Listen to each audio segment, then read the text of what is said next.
अस्सलाम वालेकुम बच्चों, कैसे हैं आप लोग? खैरियत से हैं? एक और चैप्टर में 16 इलेक्ट्रॉनिक्स के लेक्चर के साथ हाजिर है। आज का टॉपिक इसमें डिस्कस करेंगे रेक्टिफिकेशन। रेक्टिफिकेशन एक प्रोसेस होता है जिसके अंदर क्या करते हैं, कन्वर्ट करते हैं, convert AC and alternative current into DC में कन्वर्ट। इस प्रोसेस का नाम रेक्टिफिकेशन रखा गया। बहुत सारी ऐसी जगह हैं जहाँ पर हम अल्टरनेट करंट इस्तेमाल नहीं कर सकते। अल्टरनेट करंट का जो एक छोटा सा ड्रॉबैक है वो ये है कि ये अपनी डायरेक्शन बदलता है, जिसकी वजह से ये रिवर्स होता है। तो कुछ जगहों पर ये सही काम नहीं करेगा। जैसे फर्स्ट करें, आपको अगर मोबाइल को चार्ज करना है तो मोबाइल को आप इसी तरह से चार्ज नहीं कर सकते, क्योंकि ये एक अपनी साइकिल के अंदर, पॉजिटिव साइकिल के अंदर ये चार्ज स्टोर करेगा, रिवर्स साइकिल के अंदर फिर दोबारा चार्ज को पलटा के ले जाएगा, तो नतीजे में चार्ज स्टोर नहीं होगा। तो जो मोबाइल की बैटरी होती है वो हमेशा DC करंट से चार्ज होती है, जो कि हमेशा एक ही डायरेक्शन में होता है। तो बेटा हम मोबाइल के जो चार्जर होते हैं उसके अंदर सेटअप बनाते हैं, और ये कौन करता है? जो ये काम करता है बेटा डायोड। तो जो ये काम करेगा रेक्टिफायर कहलाएगा। तो रेक्टिफायर कौन होता है? डायोड। ये नक्शा है। तो हम मोबाइल के चार्जर के अंदर एक डायोड लगाते हैं, और ये डायोड क्या करता है बेटा, AC को जब मोबाइल का चार्जर प्लग इन करते हैं, नतीजे के अंदर प्लग से वो AC लेता है, और डायोड जो होता है उसको DC में कन्वर्ट कर देता है। नतीजे के अंदर रेक्टिफिकेशन का प्रोसेस हो जाता है। तो दो अंदाज से ये प्रोसेस होता है। इसमें एक को कहते हैं हाफ वेव और दूसरा कहते हैं फुल वेव रेक्टिफिकेशन। तो आइए देखते हैं हाफ वेव रेक्टिफिकेशन और full wave. Half wave rectification जो होती है और फुल वेव जो रेक्टिफिकेशन होती है, उससे पहले मैं आपको बता दूँ जो बातें। हमारे पास जो DC बनकर आता है, ये एक DC इस तरह का होता है, ये DC है, ठीक है, जिसमें आप देख रहे हैं जगह छुट्टी हुई नज़र आ रही है बीच में, ये कहलाता है हाफ वेव। प्रैक्टिकली हम इस तरह का कोई भी DC नहीं बनाते, हाफ वेव DC। तो इस तरह का कोई DC नहीं बनाते, क्योंकि यहाँ जो वेव है उसका हिस्सा खाली है, तो यहाँ की एनर्जी ज़ाया होगी। तो ये सिर्फ समझाने के लिए खाली आपको बताया जाएगा कि हाफ वेव रेक्टिफिकेशन, तो इस तरह का हाफ वेव DC कैसे बनेगा। प्रैक्टिकली जो हम बनाते हैं वो फुल वेव DC बनाते हैं, इसके अंदर कोई गैप नहीं आता। ये होता है फुल वेव DC। वो हाफ वेव DC जो होता है वो प्रैक्टिकल, फुल वेव DC जो होता है वो प्रैक्टिकली होता है। आइए देखते हैं half wave rectification. Half wave rectification,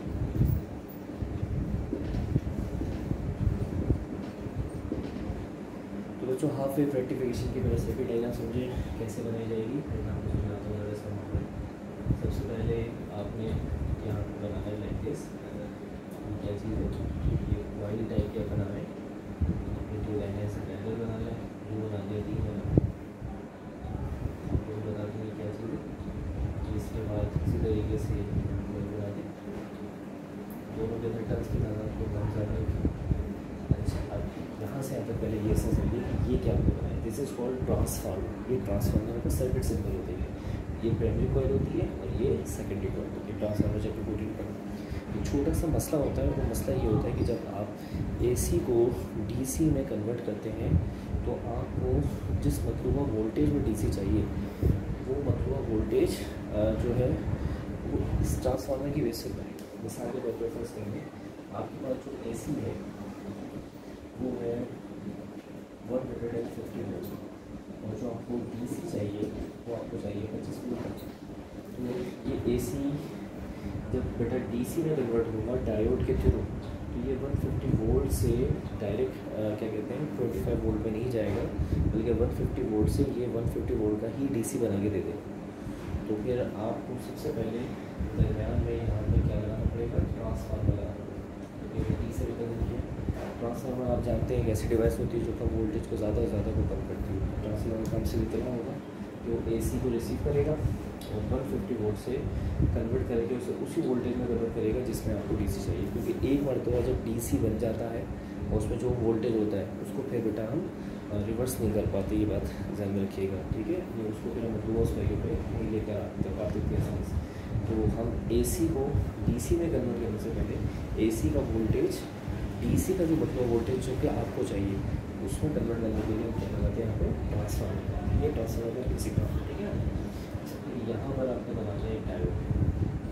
जो डायोड का सर्किट सिंबल आपको बताया था, ये वाला ये B होता है, ये है। यहाँ पर सपोज कर लें आपके सर्किट के हिसाब से कोई रेजिस्टेंस पर कोई भी चीज़, और ये आ गया आपका यहाँ पर आउटपुट,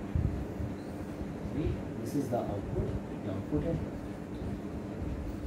ये कोई रेजिस्टेंस आपने लगाएंगे, this is the diode, this is the transformer, ये जो है आपका दिस इज़ द इनपुट, ठीक है। अभी इनपुट पे आप जो वेव दे रहे हैं वो कौन सी है, वो है AC wave, this is the AC pulse, ठीक है। अच्छा, ये AC गया ट्रांसफार्मर से गुजरा, और गुजर के अभी DC नहीं बना, बल्कि ये AC इस ट्रांसफार्मर से गुजर कर उस मरतबा वोल्टेज में कन्वर्ट हो जाएगा जो DC में आपको रिकॉर्ड है, ठीक है। अच्छा, AC जो होता है ये एक ऐसा करंट होता है जिसके साथ जो वोल्टेज जुड़ा होता है वो ऑल्टरनेट होता है, यानी उसकी प्लस माइनस की साइन जो होती है वोल्टेज के अंदर वो ऑल्टर होती है, चेंज होती है, ठीक है बेटा। अच्छा, अभी जब ये वेव यहाँ से गुजरी है तो अभी पहले इस वेव की बारी होगी, ये वाली वेव की बारी होगी, ठीक है। तो ये यहाँ पे देगा बेटा पॉजिटिव, और इसके लेग सिरे पे, और एक जगह पे देगा नेगेटिव। इस वेव की वजह से ट्रांसफार्मर के बाद यहाँ पे भी AC है, जब डायोड से गुजर जाएगा तो DC बनेगा, ठीक है। अभी यहाँ पे AC, तो यहाँ पर उस AC का पॉजिटिव और ये नेगेटिव।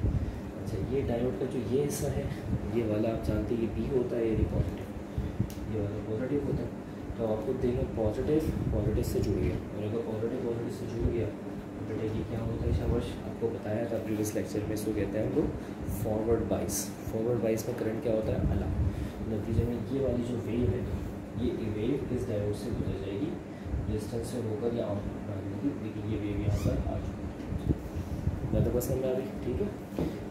अब इसके बाद ये प्लस था और ये माइनस, अब ये वेव रिवर्स हो जाएगी नीचे की तरफ, लाइक दिस, माइनस प्लस, तो ये साइन है ये ऑल्टर हो जाएगी, ये ऊपर आ जाएगा माइनस, नीचे आ जाएगा प्लस, ये देखें अब ये माइनस से प्लस की तरफ, ठीक है, साइन ऑल्टर हो जाएगी इस तरह। अब अगर आप और से देखें, अब ये माइनस किससे लगा हुआ है, प्लस, तो आपको मैंने बताया था अपने प्रीवियस लेक्चर में कि अगर नेगेटिव बेटा P टाइप से अटैच हो जाता है तो बेटा इसको हम क्या बोलते हैं, रिवर्स बाइस। इसके प्रीवियस जो लेक्चर है उसको अच्छी तरह से देख लीजिए कि फॉरवर्ड बाइसिंग में सेम आपस में मिलते हैं, और रिवर्स बाइस में आपको तो ये नेगेटिव यानी यहाँ पे प्लस से मिलेगा, तो अब ये बन गया रिवर्स बाइस।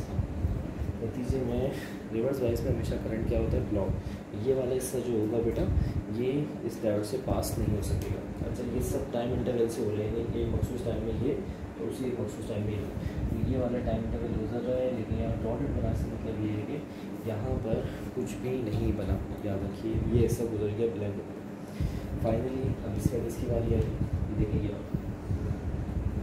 फिर दोबारा प्लस से माइनस, ये प्लस बन गया, फिर ये माइनस, फिर ये दोबारा फॉरवर्ड वाइज हो गया, इसका मतलब है ये अलाउ, ये ब्लॉक, फिर ये अलाउ, ये वाला हिस्सा आ गया, ठीक है।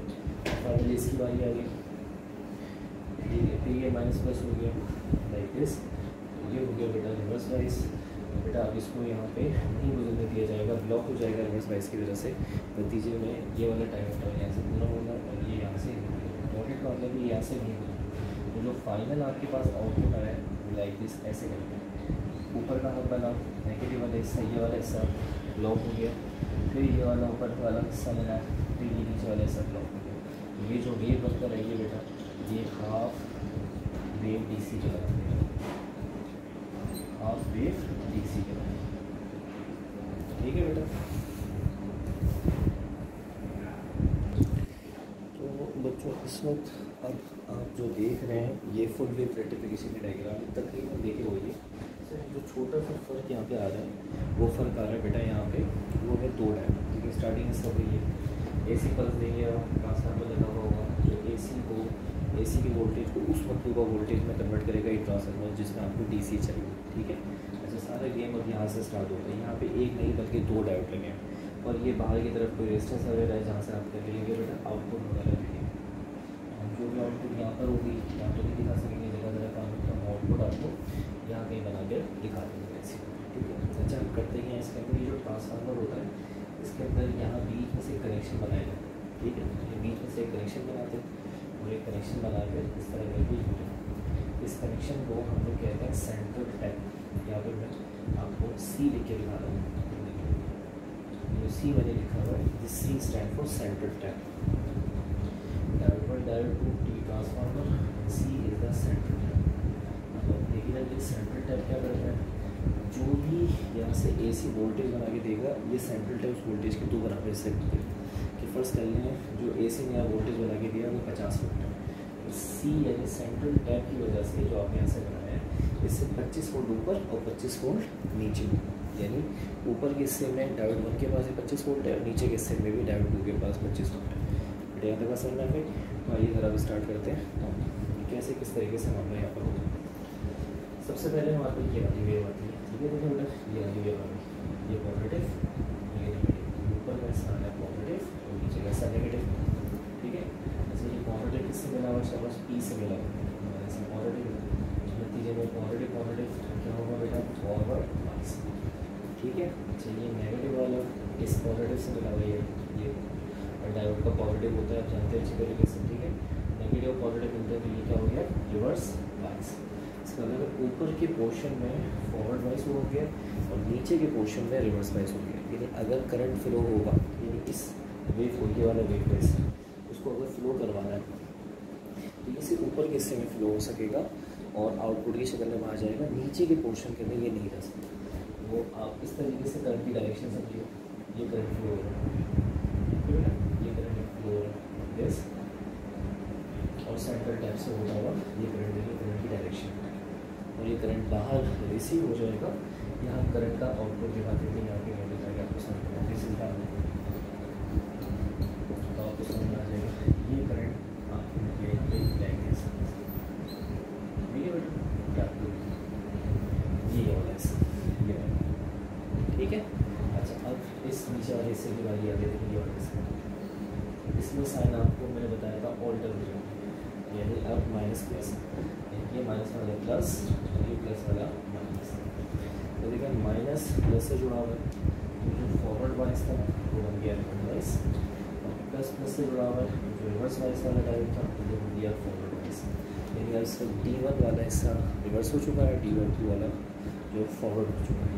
तो अब इस वाली वेव को इस सेकेंड वाले हिस्से से गुजरने की ज़रूरत होगी, लेकिन ये फर्स्ट वाले हिस्से में नहीं जा सकेगी, वो फर्स्ट वाले हिस्से में रिवर्स वाइस है वहाँ करंट ब्लॉक है। नतीजे में करंट यहाँ से फ्लो देखें कैसे हो गया, लाइक दिस लाइक दिस, फिर सेंट्रल टाइप की तरफ लाइक दिस, करंट की फ्लो की डायरेक्शन। अच्छा देखिए ये करंट जो फ्लो होकर सेंट्रल टाइप की तरफ आ रहा है, ये वाली डायरेक्शन देखें और ये डायरेक्शन देखिए, दोनों डायरेक्शन सेम है। और जब और ऊपर वाला जो करंट जब आया था आउटपुट के तौर पे बाहर, तो इसको मैंने बताया था 25 वोल्ट मिला, क्योंकि ऊपर इससे 25 वोल्ट था। ये वाला करंट जब आएगा आउटपुट में बाहर तो इसको भी 25 वोल्ट ही मिला, यानी वोल्टेज के अंदर कोई चेंज नहीं आया, प्लस दोनों करंट की डायरेक्शन भी सेम है और दोनों वोल्टेज की डायरेक्शन भी सेम है। तो आप अच्छी तरह जानते हैं कि अगर करंट अपनी डायरेक्शन बदलता है, वोल्टेज बदलता है तो वो AC होता है, लेकिन अगर करंट अपनी डायरेक्शन नहीं बदलता और वोल्टेज भी सेम रहता है तो वो DC होता है। तो अगर आप ये नीचे वाली वेव जिसको यहाँ से बदलने की जाएंगी तो नीचे की तरफ बनाएंगे तो आप यहाँ वेव के बदलने के बारे में बता रहे हैं, करंट के बदलने के बारे में बता रहे हैं, क्योंकि करंट नहीं बदल रहा है, करंट की डायरेक्शन सेम, इसलिए से नीचे की तरफ नहीं बल्कि ऊपर की तरफ बनाएंगे, यानी ये वेव ऊपर हो जाएगी।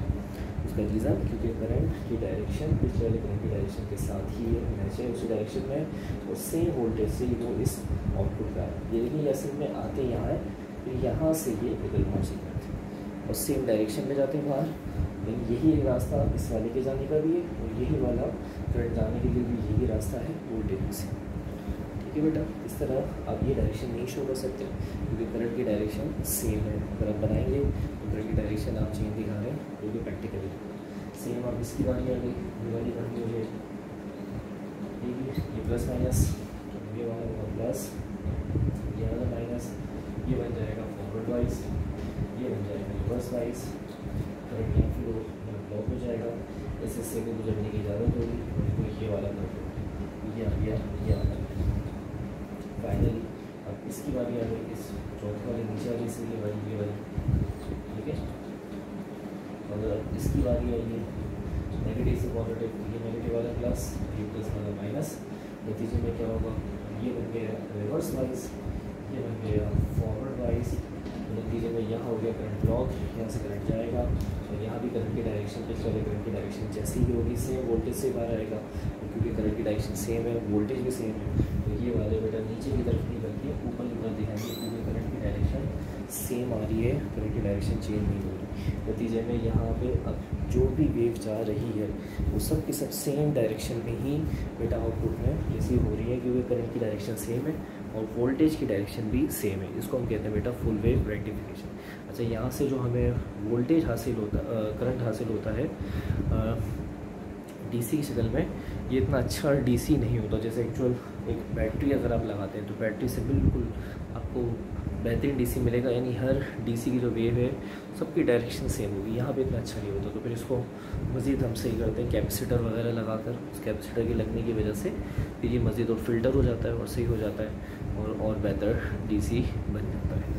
तो बेटा हाफ वेव रेक्टिफिकेशन के अंदर हम क्या करते हैं, सिर्फ एक डायोड लगाते हैं जो फॉरवर्ड वाइज बनता है, ऊपर की वेव जाती है, फिर रिवर्स वाइज हो जाता है, नीचे की वेव ब्लॉक हो जाती है। इस तरह हाफ वेव मिलती है। और बेटा हम फुल वेव रेक्टिफिकेशन में 2 डायोड लगाते हैं। एक डायोड जो होता है वो हमारे पास जो होता है वो फुल वेव होता है, फर्स्ट पहली डायरेक्शन में पहली वेव में फुल फॉरवर्ड वाइज होता है, दूसरा डायोड रिवर्स वाइज होता है। ऊपर वाली वेव जाने देगा, नीचे वाली वेव ऊपर वाली वेव को जाने देगा। फिर जब नीचे वाली वेव की बात आएगी तो पहला डायोड रिवर्स वाइज हो जाएगा, दूसरा डायोड जो है वो फॉरवर्ड वाइज हो जाएगा। नतीजे में अब वो उसको नीचे वाली वेव को भी जाने देगा, लेकिन उसकी डायरेक्शन को सेम रखेगा, क्योंकि यहाँ पर करंट जो डायरेक्शन बनाता है वो दोनों दफ़ा में ऊपर नीचे दोनों दफ़ा सेम और सेम वोल्टेज से बनाता है। नतीजे में करंट की डायरेक्शन सेम आती है और ये करंट डीसी नेचर का होता है।